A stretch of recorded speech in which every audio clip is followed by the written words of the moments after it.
आज दुपारनंतर काळजीवाहू मुख्यमंत्री एकनाथ शिंदे मुंबईला येण्याची शक्यता आहे। काळजीवाहू मुख्यमंत्री एकनाथ शिंदे गेल्या 2 दिवसांपासून दरे या त्यांच्या गावामध्ये आहेत। तब्येत बरी नसल्यामुळे मुख्यमंत्री आपल्या मूळ गावी गेलेत। खासदार श्रीकांत शिंदे हे देखील रात्री उशिरा दरे या गावामध्ये दाखल झाले आणि आज दुपारपर्यंत काळजीवाहू मुख्यमंत्री एकनाथ शिंदे हे मुंबईमध्ये परतण्याची शक्यता आहे।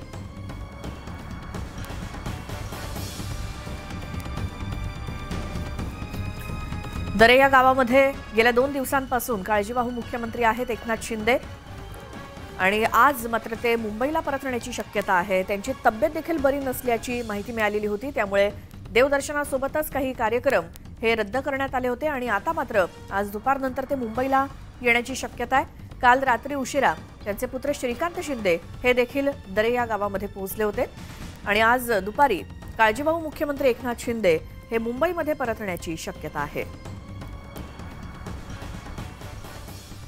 आणखी एक मोठी बातमी ती म्हणजे महायुती सरकारच्या शपथविधीचा मुहूर्त अखेर ठरलाय। महायुतीचा शपथविधी 5 डिसेंबरला संध्याकाळी 5 वाजता पार पडणार आहे। मुंबईच्या आझाद मैदानावरती शपथविधी होणार आहे। महायुती सरकारच्या शपथविधी सोहळ्याला पंतप्रधान नरेंद्र मोदी देखील उपस्थित असणार आहेत, अशी माहिती भाजप प्रदेशाध्यक्ष चंद्रशेखर बावनकुळे यांनी ट्विट करून दिली आहे। त्यामुळे न्यूज 18 लोकमतच्या बातमीवर शिक्कामोर्तब झालंय। शपथविधी 5 तारखेला होणार ही बातमी सगळ्यात आधी न्यूज 18 लोकमतनं दाखवली होती।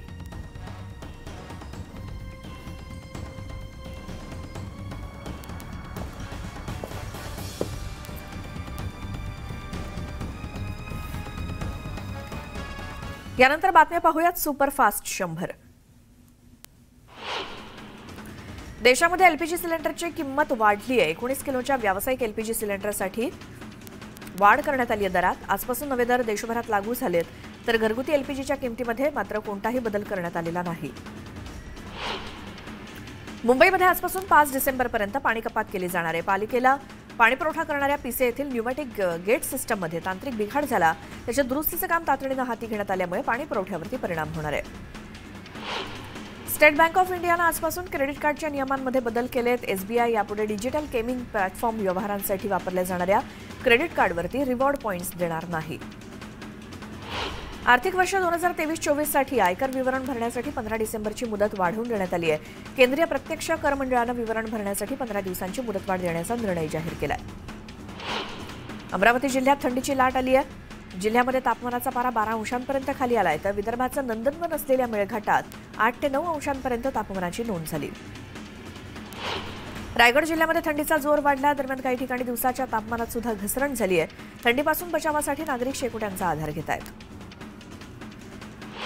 रायगडमधल्या माणगावातील काळा नदीमध्ये महाकाय मगरींचं दर्शन घडतंय। या ठिकाणी मगरींच्या संख्येत वाढ झाली असून मानवी वस्तीत सुद्धा मगरींचा मुक्त संचार दिसून आलाय। म्हाडाच्या मुंबई मंडळाकडून 61 गाळ्यांच्या विक्रीसाठी लवकरच जाहिरात निघणार आहे। मुलुंड, पवई, चुनाभट्टी, चारकोप सोबतच विविध ठिकाणी असलेल्या या गाळ्यांचा समावेश आहे, त्यामुळे दुकानदारांना स्वतःचा व्यावसायिक गाळा खरेदी करण्याची संधी मिळणार आहे। पुणे महानगर प्रदेश विकास प्राधिकरणाच्या पेठ क्रमांक 12 आणि पेठ क्रमांक 30 ते 32 इथे शिल्लक असलेल्या सदनिकांसाठी ऑनलाईन अर्ज मागवण्यात येतोय। पीएमआरडीएनं 15 डिसेंबरपर्यंत अर्ज भरण्यास मुदतवाढ दिली आहे। सोलापूर विद्यापीठाच्या सत्र परीक्षेला 10 डिसेंबरपासून सुरुवात होणार आहे। दरम्यान 70,000 विद्यार्थी ही परीक्षा देणार आहेत। छत्रपती संभाजीनगरमध्ये एका वृद्ध महिलेला 21,88,000चा गंडा घालण्यात आलाय। जानेवारीत झालेल्या या घटनेप्रकरणी 11 महिन्यांनंतर गुन्हा दाखल करण्यात आला। जळगावात एका मेडिकल चालकाला 6 लाखांचा ऑनलाईन गंडा घालण्यात आलाय। या प्रकरणी सायबर पोलिसांत गुन्हा दाखल करण्यात आला।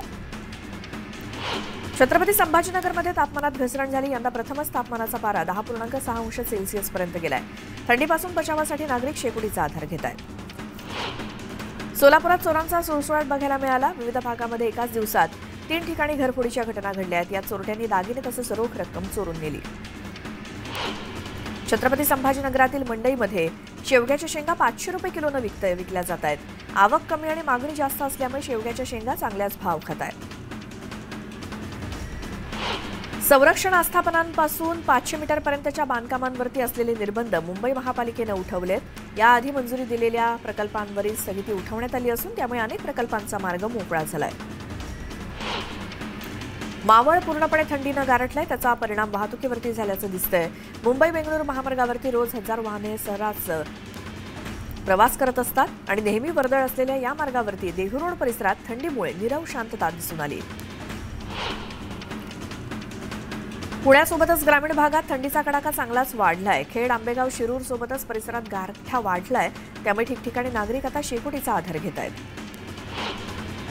राज्याच्या अनेक जिल्ह्यात थंडीचं प्रमाण वाढलंय। नाशिकच्या उत्तर भागात सर्वात कमी म्हणजेच 8.9 अंशांवरती तापमानाची नोंद झाली आहे, त्यामुळे नाशिककर थंडीने चांगलेच कुडकुडलेत। थंडीची चाहूल लागताच बाजार फळा फुलांनी बहरलाय। खास थंडीमध्ये उपलब्ध होणाऱ्या नागपुरी संत्र्यांची मोठी आवक वाशीच्या बाजारात झाली आहे। आठवडाभरापासून तापमानाचा पारा घसरत असल्यामुळे मुंबईतील विजेची मागणी कमी झाली आहे। गारठा वाढल्याने एसी, पंखे, कूलरसाठी विजेचा होणारा वापर कमी झालाय, त्यामुळे मुंबईतील मागणी 3000 मेगावॅटवरनं 2500 मेगावॅटपर्यंत घटली आहे। वीज बिलाच्या थकबाकीमुळे कायमस्वरूपी कनेक्शन तोडलेल्या घरगुती, व्यावसायिक आणि औद्योगिक ग्राहकांसाठीच्या अभय योजनेला 31 डिसेंबरपर्यंत मुदतवाढ दिली आहे। योजनेअंतर्गत थकबाकीतील संपूर्ण व्याज आणि विलंब आकार माफ होणार आहे। फेंगल चक्रीवादळाचा परिणाम महाराष्ट्रातील मध्य महाराष्ट्र आणि विभागातील त्याचसोबत मराठवाड्यातील जिल्ह्यांवरती बघायला मिळू शकतो, असा अंदाज आयएमडीनं वर्तवलाय। आयएमडीमधील तज्ज्ञांनुसार येत्या 24 तासात हे चक्रीवादळ आणखी तीव्र होण्याची शक्यता आहे। दिवाळीच्या सुट्टीनंतर सुरू झालेल्या पहिल्या बेदाणा सौद्यामध्ये 15 ते 20 रुपये दरवाढ झाली आहे। मार्केट यार्डात 18 गाड्या 180 टन बेदाण्याची आवक झाली। तीनही प्रकारच्या बेदाण्याच्या दरात वाढ झाली आहे। वसंतदादा पाटील शासकीय रुग्णालयाचे नूतनीकरण करण्यात येत असलेल्या रुग्णालयातील तांब्याची ऑक्सिजन पाईप आणि साहित्य असा एकूण 8 लाखांचा मुद्देमाल चोरट्यांनी लंपास केला। या प्रकरणी वैद्यकीय अधिकारी डॉक्टर स्मिता शिवाजी गवळी यांनी विश्रामबाग पोलीस ठाण्यात फिर्याद दिली आहे। जम्मू आणि काश्मीर या केंद्रशासित प्रदेशात पोलीस खात्यात सुमारे 4000 हवालदार पदांसाठी तब्बल 5.5 लाखांपेक्षा अधिक जणांनी अर्ज केलेत। या पदांच्या भरतीसाठीच्या परीक्षांना आजपासून सुरुवात होणार आहे।